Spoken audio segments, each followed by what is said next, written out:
보실 하나님 말씀은 구약성경 창세기서 제11장 27절부터 32절까지의 말씀을 보도록 하겠습니다.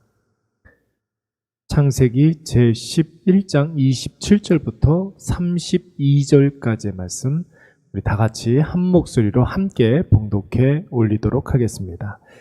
데라의 족보는 이러하니라. 데라는 아브람과 나홀과 하란을 낳고 하란은 롯을 낳았으며 하란은 그 아비 데라보다 먼저 고향 갈대아인의 우르에서 죽었더라.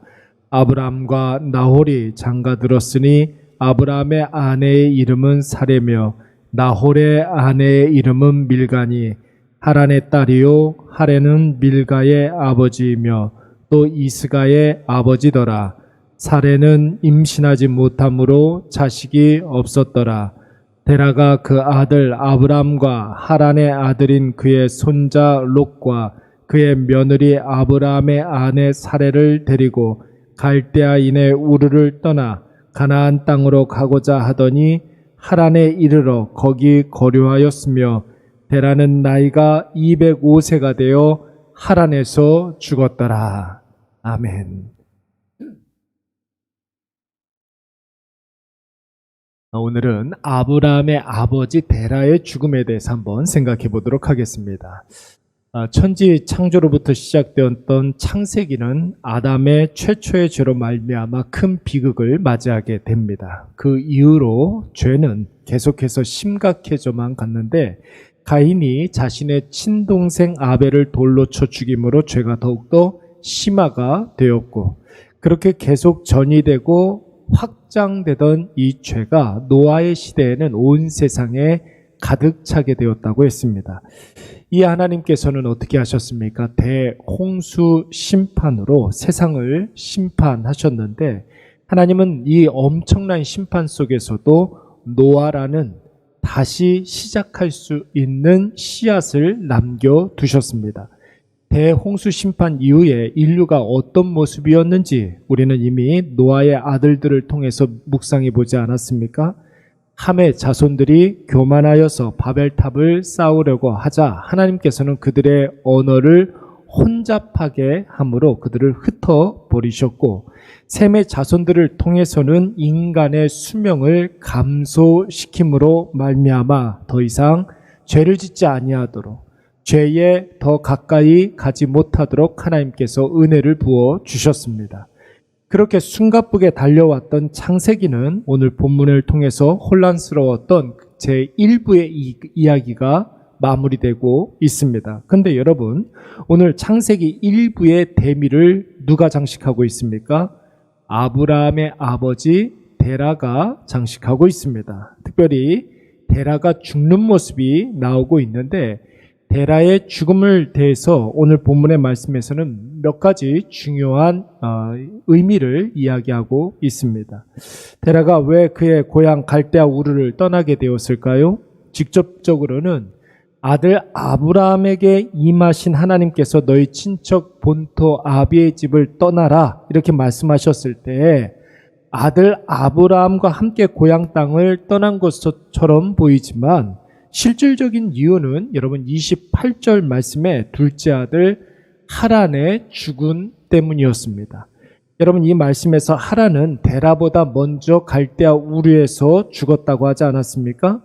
먼저라는 말은 시간적으로 봤을 때 앞선 때를 말하기도 하지만, 여러분 더 많은 경우에서는 무엇 면전에서 무엇 앞에서 이런 뜻으로 자주 사용되는 말입니다. 그러니까 아버지 데라가 보는 앞에서 그의 사랑하는 아들 하란이 죽었던 것입니다. 왜 하란이 아버지 면전에서 죽었겠습니까? 그 힌트는 갈대아 우르라는 지명에서 찾아볼 수가 있습니다. 여러분, 성경에서 갈대아 우르라는 말은 직접적으로 지금 성경이 강조하고 있는데, 우르라는 말은 불사르다, 밝다, 빛나다 이런 뜻의 오르라는 말에서 나온 말입니다. 그러니까 우르는 그 도시에 불이 꺼지지 않도록 계속 피워두는 도시였던 것이죠.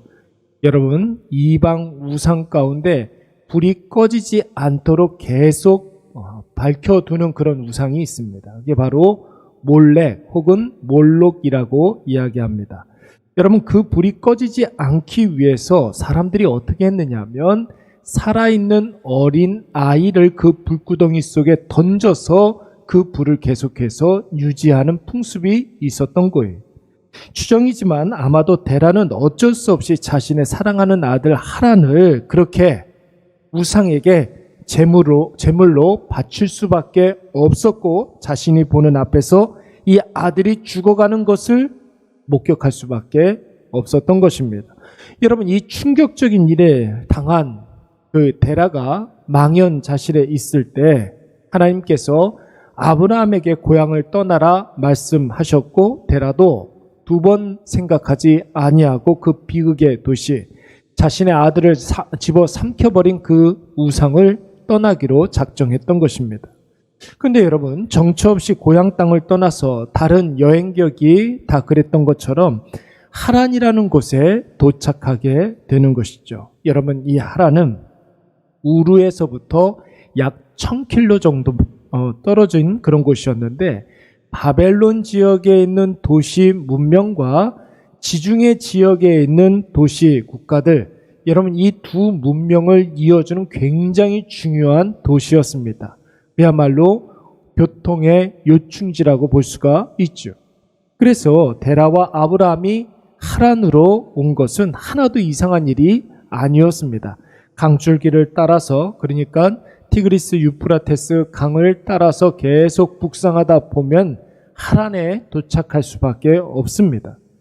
여러분, 시간상으로만 보면 데라 가족은 이 하란에서 아마도 굉장히 오랜 시간을 머물렀던 것 같습니다. 그 이유는 첫째, 데라의 건강 상태가 그렇게 좋지 못했기 때문에 하란에서 이제 오래 거주할 수밖에 없었고, 두 번째, 아브라함이 이제 하란 땅을 떠나서 하나님께서 예비해 두신 가나안 땅으로 갈 때 이미 많은 가축과 재산이 있었던 그런 상황이었습니다. 그러니까 하란에서 오래도록 머물면서 그의 재산과 가축을 축적할 수 있었던 것입니다. 아마도 데라와 하란은 하란 땅이 하나님이 약속하신 땅인 줄 알고 그곳에서 정착하려고 했었던 것 같습니다. 근데 여러분, 어떤 일이 벌어집니까? 오늘 본문의 말씀에 보니까 데라가 205세를 일기로 세상을 떠나게 됩니다. 사랑하는 여러분, 우리가 오늘 아브라함의 아버지 데라의 죽음을 지금 묵상하고 있는데, 여러분, 이 데라의 일평생, 데라의 죽음을 통해서 우리가 배울 수 있는 교훈이 무엇입니까? 첫째는 인간 스스로를 위해서 만든 우상은 절대로 인간을 만족시킬 수가 없다라는 것이, 우상을 섬기면 섬길수록 이 우상은 인간에게 상처를 줄 수밖에 없습니다. 늘 말씀을 드리지만 세상과 우상은 어떻게 확장합니까? 인간을 잡아먹고 계속해서 확장해 갑니다. 인간을 잡아먹기 위해서 처음에는 미끼를 던지죠. 달콤한 것으로. 그 미끼를 인간이 덥석 물게 되면 결국은 걷잡을 수 없이 세상에 먹잇감이 되고 마는 거예요. 두 번째는 무엇입니까? 그런 인간을 우리는 교만한 인간, 그리고 죄된 인간이라고 이야기하는데, 교만의 결국은, 죄의 결과는 오직 죽음밖에 없는 줄로 믿습니다. 교만의 최후는 죽음밖에 없는 거예요. 죄의 최후는, 우상의 최후는 죽음밖에 없는 것입니다. 여러분, 창세기가 시작되면서 하나님은 이 세상을 만드시고 인간을 창조하신 이후에 인간과 하나님 사이에 사랑의 관계를 계속해서 유지하고 싶으셨습니다.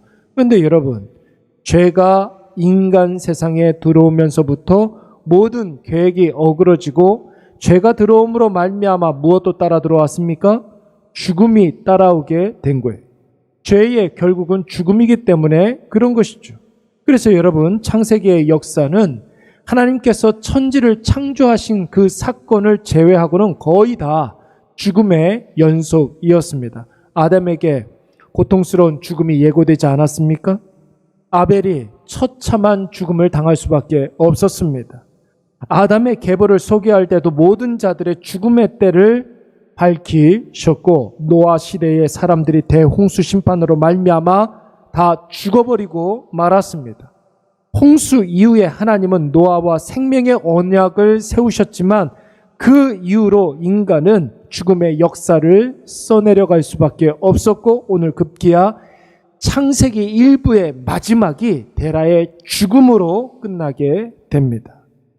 여러분, 성경에서 아니 우리의 인생에서 죽음은 얼마나 많은 교훈을 줍니까? 전도서 7장 말씀에 보면은 여러분 어리석은 자는 늘 그 마음이 혼인집에 가 있다고 그랬습니다. 근데 지혜로운 사람의 마음은 늘 어디에 있다고 그랬습니까? 초상집에 있다고 그랬습니다. 죽음이 우리에게 주는 교훈은 그 죽음이 있게 한 죄 때문이죠. 죄를 깊이 묵상하고 죄의 심각성을 우리가 경계할 때 그때 하나님께서 선명해지시는 것이고 하나님의 은혜 또한 우리에게 실제적으로 다가오게 되는 것입니다. 하나님의 말씀을 우리가 붙잡고 있으면 죽음의 존재에서 생명의 존재로 살아가게 되는 줄로 믿습니다. 오늘 우리가 이것을 꼭 기억하셔서 창세기 1부를 우리가 마무리하면서 로마서 6장 23절 말씀 있지 않습니까? 죄의 삭은 사망이요 하나님의 은혜는 예수 그리스도 안에 있는 영생이니라.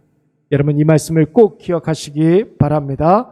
죄의 삭은 사망입니다. 창세기가 그것을 밝혀주고 있고 그리고 여러 복음서의 말씀에서 하나님의 은혜는 우리의 실질적인 물질이 아니라 건강이 아니라 인간관계에 호전된 상태가 아니라 예수 그리스도께서 십자가의 상에서 주신 그 놀라운 은혜, 그 놀라운 구원, 놀라운 영생 이것이 우리의 은혜인 줄로 믿습니다. 오늘 이것을 우리가 깊이 묵상하면서 한번 기도하도록 하겠습니다. 함께 기도할 때에 모든 인간은 죽음을 피할 수 없다는 사실을 인식하게 하여 주시옵소서. 그리고 인간의 죽음은 죄로부터 시작된다는 사실을 깨닫게 하여 주시옵고 끊임없이 그래서 우리가 죄와 싸우게 하여 주시되 경건의 자리를 고수하고 하나님께서 주시는 말씀과 기도로 이 세상과 죄를 이기게 하여 주시옵소서.